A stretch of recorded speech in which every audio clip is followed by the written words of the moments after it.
Three men walked into the Arizona White Mountains on the night of September 4th, 1947. Only one came back. His name was Corporal James Vance. He was 26 years old. He had spent 4 years tracking enemy movements through the jungles of the Pacific. He was the best tracker in the Arizona National Guard's 158th Infantry Regiment. A man who could read a trail the way other men read a newspaper, who could tell you the weight and speed of anything that moved through brush by the depth and shape of what it left behind. He never tracked again after that night. He never explained why. Not to the Board of Inquiry, not to his commanding officer, not to his wife in 40 years of marriage, not to his children, not to the VA doctors who treated him for a condition they classified as severe combat stress reaction. Despite the fact that the war had been over for 2 years, he explained it once, in writing, in a letter he sealed and left with his attorney, with instructions that it not be opened until 10 years after his death. James Vance died in 1987. The letter was opened in 1997. It passed through 3 sets of hands before reaching the archive where it sits today. I have read it. What follows is his account, in his own words, with his own explanations, told for the first time to anyone outside that sealed envelope. He begins the letter the same way every time I read it. He writes, "I need you to understand one thing before I tell you what happened in those mountains. It was not confused. It was not random. It was not a predator acting on instinct. It knew exactly what it was doing. It had a system. And the most disturbing part, the part that has kept me awake for 40 years, is that the system made sense. It was sorting us. Smallest first, quietest first. I was neither of those things. That is the only reason I am writing this letter. That is the only reason I am alive." To understand what happened on September 4th, 1947, you need to understand what the Arizona White Mountains were to the men of the 158th Infantry. The 158th was a National Guard regiment with a combat record that earned it the nickname the Bushmasters. They had fought through the Pacific, New Guinea, the Philippines, the Ryukyu Islands. They had survived jungle terrain that killed men not through enemy action, but through sheer hostile geography. They were not a unit that frightened easily. They were not men who invented things in the dark. In the autumn of 1947, the regiment was in peacetime reorganization. Training exercises in the White Mountains were routine, a way to keep men sharp in wilderness navigation and small unit tactics during a period when the Army had no active theater to send them to. The White Mountains were chosen specifically because the terrain was difficult. Dense pine forest, volcanic rock formations, elevation changes that punish the unfit. The Mogollon Rim, the geological formation that defines the southern edge of the Colorado Plateau, had been a place of reported strangeness for as long as anyone had kept records in Arizona. The Apache called the deep forest above the rim a place where the old things still lived. The early settlers who pushed into that territory in the 1880s came back with stories. A newspaper account from 1903 described a large bipedal creature covered in dark hair, standing over 6 feet tall, observed by a prospector in the White Mountains. The creature watched him for several minutes, then walked back into the trees. By 1947, there had been dozens of reported sightings across 5 decades. The creature had been given a name. Locals called it the Mogollon Monster. The United States Army did not believe in the Mogollon Monster. Corporal James Vance's scout unit was 4 men. Himself, the tracker. Captain Roland Marsh, career officer, commander of the exercise, a man who had led rifle companies through the Leyte Gulf campaign, and who approached every situation with the same flat, pragmatic assessment he would have applied to an enemy defensive position. Sergeant Dutch Holloway, the oldest man in the unit, a veteran tracker who had spent the years between the wars as a hunting guide in the mountains of New Mexico, and who knew the Arizona high country the way Vance knew jungle terrain. And Private Eddie Reyes, 19 years old, from a Tucson family, the smallest man in the unit, quiet by nature, who had enlisted 6 months before and was on his first field exercise. The mission was simple: a 48-hour navigation exercise through a designated grid in the White Mountains north of Show Low. No roads, no resupply. Navigate by compass and terrain feature, reach the designated waypoints, return to the staging area by 0600 on September 6th. They inserted on foot from a Forest Service road at 1600 hours on September 4th. The late afternoon light filtered down through the pines in long amber shafts. The air at 8,000 feet was cold and clean and smelled of pine resin and dry earth. And then, underneath the pine resin, something else. So faint at first that Vance could not be certain it was real. Something that did not belong at 8,000 feet in a clean mountain forest. Copper and rot. Like old blood mixed with something that had been dead long enough to begin returning to the earth. He noted it in his field log and said nothing to the others. A single anomalous smell in a forest environment. Could be a dead animal downslope. Could be a mineral deposit in the volcanic rock. Could be nothing. It was not nothing. By 1730, they had covered 4 miles and reached the first waypoint, a clearing on a ridgeline that gave them a view of the forest canopy stretching north toward the Mogollon Rim. Holloway took a compass bearing for the second waypoint. He noted the bearing, then he paused, took it again, tapped the compass face, took it a third time. "Something wrong with your compass, Dutch?" Marsh asked. Holloway said nothing. He pulled a second compass from his kit, standard issue, and held both instruments side by side. The needles did not agree. The standard issue pointed magnetic north. The old brass instrument pointed 11 degrees west of that. Holloway had carried that brass compass for 30 years. It had never been wrong before. "Magnetic anomaly," Marsh said. "Volcanic rock does that. Navigate by terrain features." He was right. The White Mountains sit on a formation of basaltic rock that can produce localized magnetic interference. It was documented. It was known. Vance noted it. Compass unreliable in this sector. And beneath that note, a second observation he had not yet shared with the group.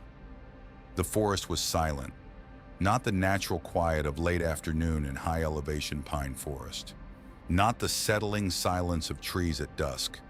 This was something else. An Arizona mountain forest at this elevation should be producing constant ambient sound.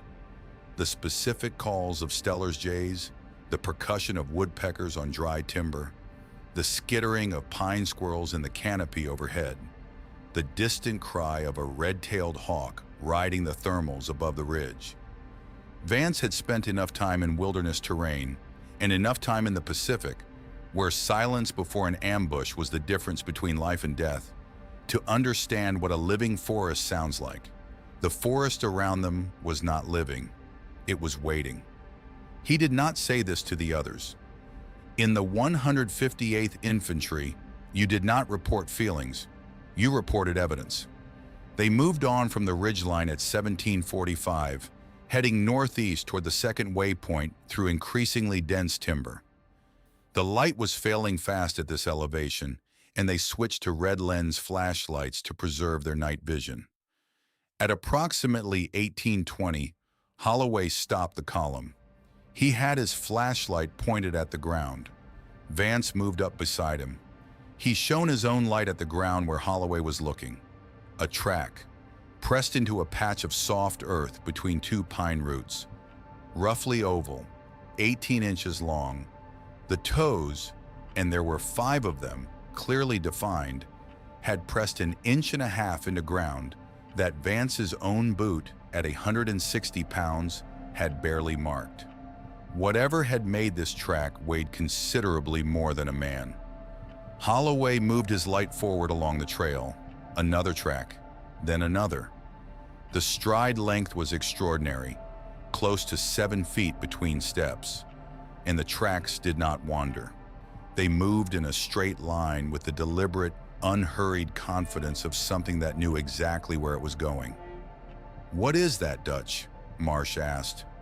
Holloway said, "I have been tracking animals in these mountains since 1921.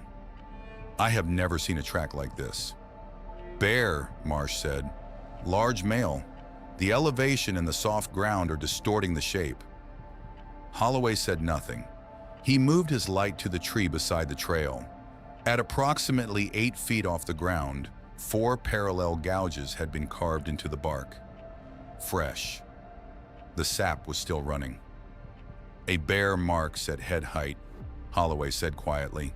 "Head height for this animal is 8 feet off the ground." Marsh looked at the claw marks. He looked at the track. He said, "We stay alert and we keep moving.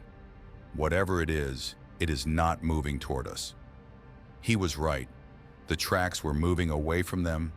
At that moment, they made camp at 1900 hours in a shallow bowl formation between 3 large ponderosa pines. Standard bivouac procedure. 2-hour watch rotation. Marsh took first watch. Holloway and Reyes bedded down. Vance sat with his back against a pine and wrote his field log entries for the day. At 2100 during Holloway's watch, Vance woke to the older man crouching beside him. Holloway's voice was so quiet it was barely sound. "It circled us," Holloway said. "Twice. Complete circle. I heard it on the first pass, but I could not see it. On the second pass, I caught a shape in the tree line. Upright, moving between the pines. Too large to be a man." Vance went to the tree line with his flashlight. He found the tracks immediately.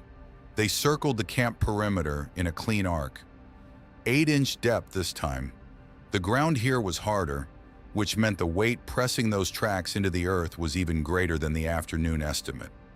He measured the stride, 7.5 feet between steps, moving in complete silence on ground covered in dry pine needles. He went back to camp and woke Marsh. Marsh examined the tracks with his own flashlight. He did not speak for almost a minute. Then he said, "Wake Reyes. Full watch. Nobody sleeps until first light." He said it with the same flat tone he would have used to announce a change in patrol schedule. But Vance had served under Marsh in the Pacific, and he knew the man's tells. The captain's jaw was set too tight. The skeptic was not yet broken, but he was paying attention now. At 2300, Vance attempted to raise the staging area on the radio. Standard check-in procedure. He ran through the frequency sequence twice. What came back was not static. It was something between a frequency and a sound, a low rhythmic interference that pulsed in a pattern that did not match any natural radio phenomenon Vance had ever encountered. He changed frequencies. The same pulsing interference followed him across the band. The radio was not malfunctioning. It was receiving something. Something that was producing a signal strong enough to block military frequencies in a sector of mountains that should have had clear line of sight to the relay tower 12 miles south. Holloway heard it through the earpiece when Vance held it out to him. The old tracker's face in the red lens light was a study in controlled alarm. "I have heard that before," Holloway said. "Not from a radio, from the tree line. In 1931, a hunting party in the Sitgreaves Forest north of here. 3 days in, we started hearing that sound from the timber at night. We left the next morning. I never wrote it up because nobody would have believed me." "What happened to the hunting party?" Vance asked. "We all came home," Holloway said, "but one of the men stopped hunting after that. Said he could not go back into the trees. Said he kept hearing that sound in his sleep." At 0100, Holloway called Vance to the east side of the camp perimeter. He pointed his light at a tree. At approximately 8 feet, 4 claw marks. Below them, at 4 feet, a second set. 4 marks pressed so deeply into the wood that the bark had separated from the cambium layer and was hanging in strips. The marks at 4 feet were hands, not claws. Hands. 4 fingers and a thumb pressed into pine bark with enough force to compress the wood grain. Holloway said, The upper marks are from the fingernails. The lower marks are from the hand itself. It was standing at this tree and it was holding on. It was leaning against this tree and looking into our camp. He measured the distance between the hand mark and the claw mark. The arm length from hand to fingertip that would produce that spread was approximately 4 feet. "Dutch," Vance said quietly. "What are we looking at?" Holloway said, "I do not know what it is. I know what it is not. It is not a bear. It is not an elk. It is not any animal in any field guide I have ever read. Whatever made these marks has hands. Whatever made these marks stands upright. Whatever made these marks weighs over 800 pounds and moves faster than a deer." I know that last part because I watched it circle this camp twice in under 4 minutes, and I never heard it take a single step. He paused. "And I know one other thing," Holloway said. "It is still out there. It has not left." At 0200, Reyes was on watch at the north end of the camp perimeter. At 0217, Vance looked toward the north perimeter to check on the private. Reyes was not there. No sound had been made, no alarm called, no movement heard. The pine needles at the perimeter showed no sign of a struggle. Reyes's rifle was leaning against the tree where he had been standing. His flashlight was on the ground, still lit, pointing east. He had not stepped away. He had not walked off into the trees. He had been standing at his post, and then he had not been standing at his post, and nothing had occurred in between. Marsh was on his feet in 4 seconds.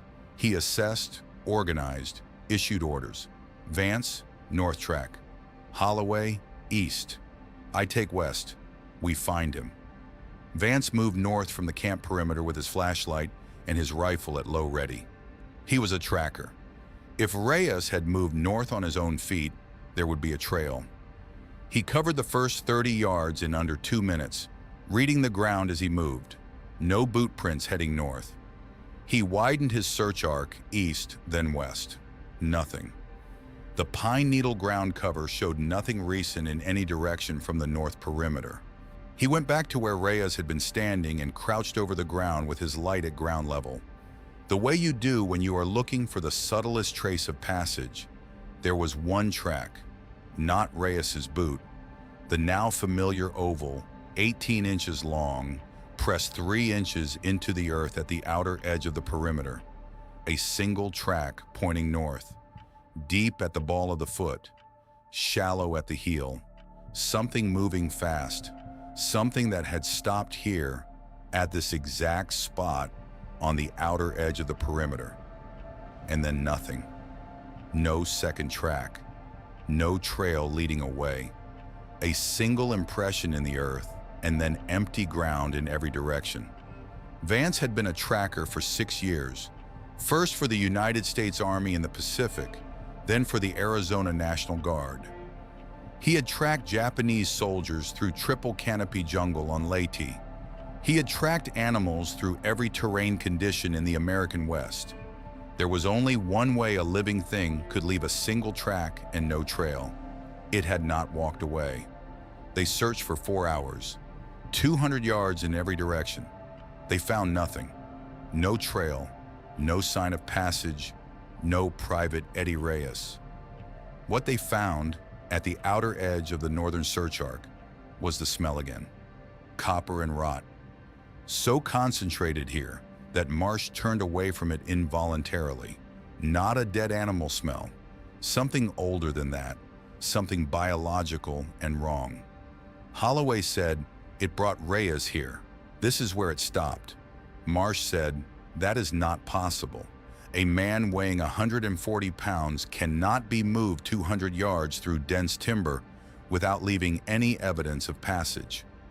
Holloway said, "Captain, with respect, the evidence of passage is right in front of us. We have been following it since yesterday afternoon. We simply have not been willing to accept what it means." At 0400, Marsh made a command decision. They would remain in the search area until 0600, full nautical twilight, and then moved south toward the staging area. He did not use the word retreat. He said, "We establish contact with the staging area and return with a proper search unit." Vance noted in his letter that Marsh said this in the same flat operational tone he used for everything. But the captain had not put his rifle down in 2 hours. Briggs, Private Cal Briggs, 21 years old from Phoenix, who had been on Holloway's search team and had not spoken since they returned to camp, was sitting with his back against a tree at the south end of the perimeter. He was the second smallest man in the unit. He was also the quietest. Vance had been watching Briggs, not from suspicion, from the tracker's instinct to monitor the most vulnerable element of a unit in the field. In the Pacific, that habit had saved 3 men's lives. At 0422, Briggs said, "There is something at the tree line." All 3 men looked south. The first gray light of pre-dawn was beginning to separate the tree line from the sky. In the darkness between 2 large ponderosa pines, there was a shape. Upright, still, too large and too symmetrical to be a tree. It was watching them. Marsh raised his rifle. He called out a challenge in the direction of the shape. The shape did not move. Vance raised his own rifle and sighted through the iron sights. At 40 yards in pre-dawn light, he could see mass but no detail. Wide shoulders, roughly humanoid proportions but scaled incorrectly. The limbs too long, the torso too deep, the head too far forward of the center line, as if the creature's neck connected to the front of its chest rather than the top of its spine. It stood there for approximately 30 seconds. Then it stepped back into the pines, not quickly, not in alarm, with the patient, deliberate movement of something that had decided to go. Marsh kept his rifle up for 2 full minutes after the shape disappeared. Then he lowered it. He turned to Vance and said very quietly, "You are going to write in your after-action report that we observed a large bear at the southern tree line. That is all." He turned back to the tree line, and that was when they realized Briggs was gone. Not from where he had been sitting, from where he was standing beside Vance. He had been 2 feet from Vance's left shoulder. Vance had not heard him leave. He had not heard anything. They found Briggs at 0512, 40 yards south of the camp perimeter, seated against a pine tree. His rifle was across his knees. His eyes were open. He was physically unharmed, not a mark on him. But he did not respond to his name. He did not respond to touch. He was looking at something in the middle distance that none of the others could see, and his lips were moving without producing sound. Holloway checked his pulse. Normal. Checked his pupils. Responsive. Called his name 3 more times. Briggs was counting. In a flat, affectless whisper, he was reciting numbers sequentially, as if reading from a list, as if the list had no end. Marsh crouched in front of Briggs and grabbed him by both shoulders and shook him once, hard. Briggs's eyes focused. He looked at Marsh, and his face did something that Vance spent the rest of his life trying to describe and never found the right words for. He wrote, "It was the expression of a man who had seen something so far outside the boundaries of his understanding that his mind had simply stopped arguing with it. Not fear, not shock, something quieter than both. The expression of absolute surrender to a fact he could not hold." He said, "It picked me up and it carried me here, and it put me down and it left. And I could not move while it was carrying me, and I could not make a sound, and it smelled like..." And then he stopped. He could not finish the sentence. Marsh stood up. He was a man who had commanded rifle companies on 3 Pacific islands. He had held a defensive line for 16 hours with half his unit dead and had not broken. He put his rifle down against a tree. He sat down on the ground. He put his face in his hands. He sat there for a long time. I want to tell you what James Vance spent 40 years working out. What he arrived at alone without anyone to help him reason through it, because no one he could tell would believe him. He was a tracker, the best tracker in his regiment, the 158th Infantry, the Bushmasters, the unit that had mapped enemy positions through every major Pacific campaign. A man whose entire professional identity was built on reading the evidence that living things leave behind and constructing from that evidence an accurate picture of the thing that left it. He applied that training, the same analytical method he had used to map Japanese defensive patterns on Luzon, to what he had witnessed over the course of 14 hours in the White Mountains. And he arrived at a conclusion he could not argue with, regardless of how badly he wanted to. The thing in the mountains was not hunting. That was the first conclusion. A hunter takes what it needs and moves on. It does not circle a camp twice. It does not stand at a tree line for 30 seconds and then step back deliberately. It does not carry a man 40 yards and set him down unharmed. A hunter is defined by its relationship to food. What Vance had observed was not a creature feeding. It was a creature evaluating. It was sorting. The second conclusion was harder. He writes in his letter, "I have thought about the order in which it took them." Reyes was 19 years old, 5 feet 4 inches, 138 pounds. The quietest man in the unit by nature and by habit. Briggs was 21, 5 feet 7, 152 pounds.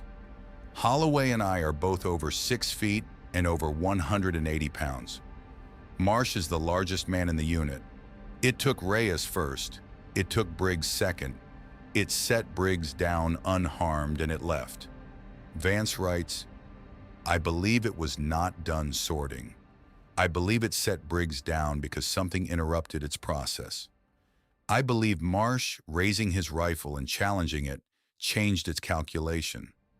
I believe it decided to leave, not because it was frightened, because it had what it came for." He pauses here in the letter, 2 blank lines. Then he continues. He writes, "The question that has destroyed 40 years of sleep, the question Corporal Vance asked himself in his barracks, in formation, every night after his discharge, is not what it was. The question is what it wanted with what it took." Private Reyes was 19 years old, the youngest soldier in the unit, 6 months out of basic training. He had a mother in Tucson who received a telegram and then a visit from 2 officers and then a folded flag. He had a girl he wrote letters to. He had his whole life ahead of him, and something in the Arizona White Mountains decided, with what I can only describe as deliberate considered judgment, that he was first. First for what? That is the question I cannot answer. The third conclusion is the one Vance saved for the final pages of his letter. He writes, "I have spent a long time being angry that I survived. I have spent a long time wondering if surviving meant I was not chosen or if it meant I was chosen for something else. I have spent a long time in the mountains in my mind, going back to that camp, counting what I was. Older, larger, louder. I was not what it was looking for. Not that night. Not that night." They carried Briggs out of the White Mountains on foot. It took 7 hours. He walked under his own power, but he did not speak for the entire march. He looked at the tree line the way a man looks at something he is afraid to stop watching. They reached the staging area at 13:30 on September 5th. Marsh reported directly to the commanding officer of the exercise. Vance did not hear that conversation.